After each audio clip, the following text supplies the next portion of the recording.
Inside the Circle, Season 9, Episode 6.3.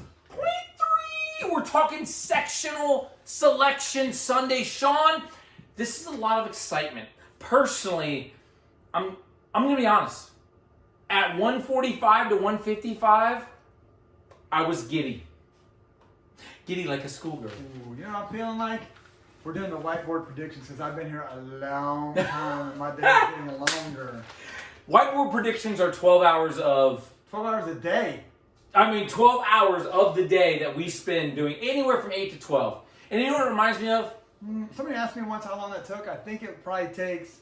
I'm telling you, 8 to 12 hours, 8 to 10, probably. The total probably close to 24 hours, 25 hours because you have to... Oh, but team, you get the... I have to write it. I have to, what we do, and then the filming on top of that. Right. It's about 24 hours. You know, it reminds me of something someone said. The amount of time that goes into ranking kids is just too much. And they had to, I gotta take a break. It's tough, man. It is tough. Hey, well, you know what's not speaking tough? of which, yeah, you know what is tough? You know what a perfect time is? If you did not watch Division 3 sectional selection. Division 3-2, yeah. I talked about Frank Martin on parents coaching from the stands. Go to YouTube. Frank Martin, he's the head coach of South Carolina basketball. He had this great video, and it's titled, Frank Martin on parents coaching from the stands. Please go watch that video if you watch Inside the Circle. Okay. He hit about every nail on the head you could possibly hit. Okay, you like that because he hits the nail on the head for that. I love the Coastal Carolina coach. Gotta be more like a dog. I love that one. I do love that one. Sean, Episode 6.3, we're breaking down Inside the Circle, the Marysville Sectional, number 3, average of 28. What's that average mean? Great question. If you added all these and divided by the total number of teams, you would come up with a number. In this case, golf is what you should be thinking. So 28 is the average seed of this. Yes. I feel like that number is skewed, Mark. That is what I was going to say. If you watch, because you're a junkie like us, you watch the number 4 Upper Arlington, you would have seen that it was 26. So I thought you were ranking them because here's why. Numbers may tell a story, but they may do so with a faulty tongue. Now here's the deal. Marysville Sectional we felt was the number 3 on the scale of 1 through 4. Number 3 Sectional. We have Marysville, your number 2 seed. Worthington-Kilbourne is the 37. Westerville South coming in at the 25. Westland at number 24, Mifflin, number 45, Northland, number 43, Lancaster, number 5, Olentangy and Liberty with their number 6, Walnut Ridge, Coach Ayers, number 42, Briggs, number 41, and Franklin Heights, number 39. Now, Sean, I've taken the liberty to put asterisks next to the City League schools, and here's why I did that. They were out November, practice. They were out December, practice and competition. Half of January, they were out of practice and competition, and now we've got them in the sectional tournament.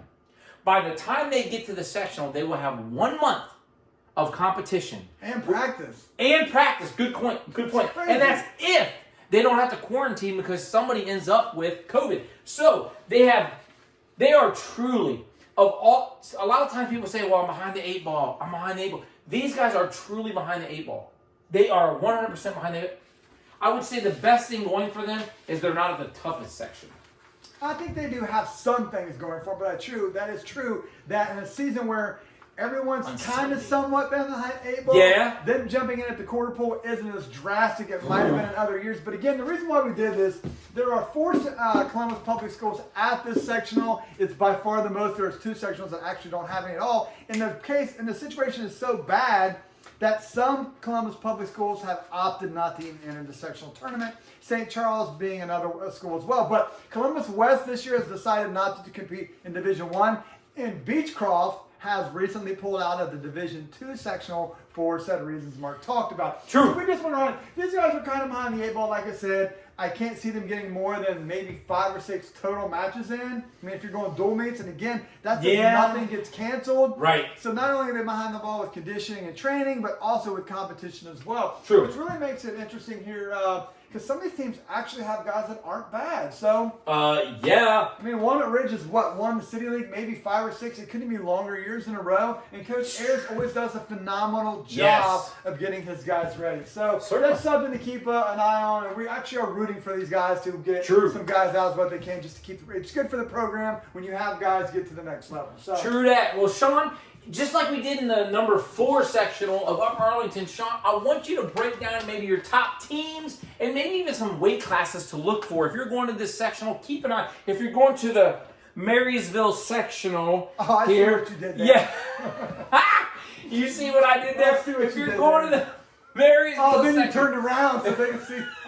Oh, you're killing me, man. I am. Mark's trying to put me on a soapbox here, but I'm just not buying into what he's trying to do today. Well, Sean, is there one thing you can do for me? And that's tell me about the top teams and tell me about the top weight classes that you can see from here. Well, the first thing that jumps out at me, the big winner here of Selection Sunday to me is Marysville. We talked about it at UA2. When you host a sectional, man, you just got to deal with whoever shows up at the door. Yep. And I think in this scenario, the way it broke out, I think this is like the perfect storm for them. Some of their guys that maybe are a little younger, maybe inexperienced, are going to have great, like 106, 113. Guys, they have very good chance of advancing out of here and getting them some points at Darby that maybe they not got if there's some other teams showed up, or they had to go into the draw where they went to a different sectional. So I think Marysville clearly won the Selection Sunday sweepstakes at this sectional. Wait, in that sweepstakes, do they get to spin a big wheel with dollar amounts on it? Yeah, and if you get the dollar, you get $10,000. Yes! But then you get to spin again. Yes! And you get $10,000. Yeah, exactly. First spin is 1,000. Okay, continue. Give me my top teams. And I'll circle them in red. Well, we'll do the top teams at the end. Mark is really getting off. Jumping out here. We talked about some top weights. One weight that's jumping right off the page of me is 152. Man, I feel like somebody might be behind the 8 ball here. We're going to have Giuliano. We're going to have, I don't know what Marysville is going to do yet. I'm going to go goal out here. Yeah. And Will, I know they've kind of switched around, but we're going to go Liberty with Giuliano. We got Golo, maybe Will defending what to go with. We're going to have Hurley, returning state qualifier from Westland. Then we're going to add in Chase from Lancaster. I talked about Chase beginning of the season, the guy to watch out for. And then we still have Rojas from Worthington Kilbourne. That's 5 and a 4, man. Somebody's going to get pinched out here. Maybe someone goes up, maybe someone goes down. But right now, we're looking at maybe a guy who could go 2-2 at Darby, not getting out of sectional. I mean, you see what Walnut Ridge brings to that mix, too. Oh, you know? 26 here. Look at 26. We got Thompson from Marysville. Then we're going to have Ginter. Then we're going to have Hustler. Haven't seen him for a year now. He's going to be back there. But then we still have Reed Franklin Heights, who has that win over state qualifier. Javier from 106 at Westville South, and then avenged it there. But then we have Palmer, too.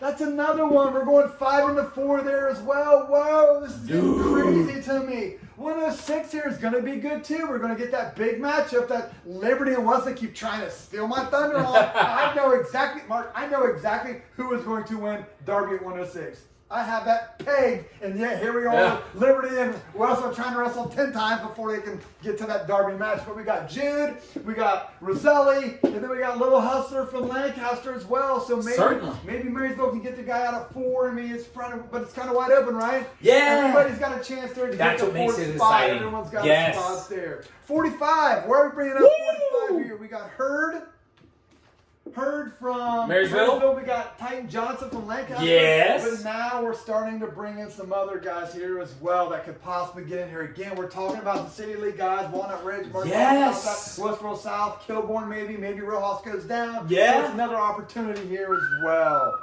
I haven't seen a lot of results for Franklin Heights, but honestly, man, when you get... Good 26. Good 26. I got you. But my point is, if you haven't seen the results...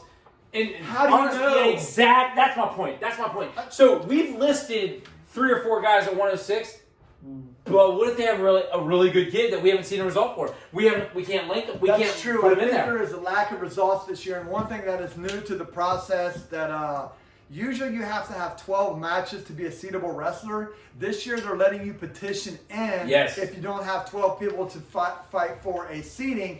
Huge. So if we haven't seen a lot of results for some of these people, we don't know what to compare them to. So that might skew the seeding as well. Or someone might be, Walnut Ridge could have got a kid in we don't know about. Brick's going to have a kid, or Memphis. We just don't know. And I think that uncertainty will make for some exciting pairings and possibly exciting finishes. And if you're the 3 seed and someone petitions in and wins, now you're on the 4. You're in the 4 seed. Now you're up on the top side with the 1 seed. things can get You crazy. just don't want to be in the quarterfinals with the 1 seed. I've been saying that for Anything years, but that, Sean. you're okay. Sean, this is your Marysville sectional. What about our top teams, man? Top teams, man, I can't get past Circle the it. idea that I think Marysville just benefited so much for the Gotcha. landscape of the teams there. I feel they're going to get some points in weights like 16, 6, or 13 that maybe they haven't got a lot of this year. I think this is going to work out for them. The team seems to be going well for me. I've seen them at Jonathan Arter. They seem to be on the uptick. I really like the band. You know, Hurt. Before he got wrestled, he shook his cup. I mean, he's like checking in at the table. Not even on the mat. Shakes his head, hands like, let's go get this. He just had that aura, and I see the Monarchs building toward something big here in the late season. So that just caught my eye of real team unity there. Nice. Did I tell you that tournament didn't allow parents or fans, but somehow you got in there? Do you have a badge or something? Oh, yeah. Why is that barcode on there? To get into the studio, of course. So anyways, I'm going to have Marysville as your sectional champion. Okay. I'm going to have Liberty getting the runner-up spot. Okay. And Lancaster getting third, and what is an ice-cold trifecta to me. Most certainly, Sean. There's your Marysville sectional. And as much as it is averaging out at 28, we figured it was the number 3 just because of the teams. These are your top weight classes to look for.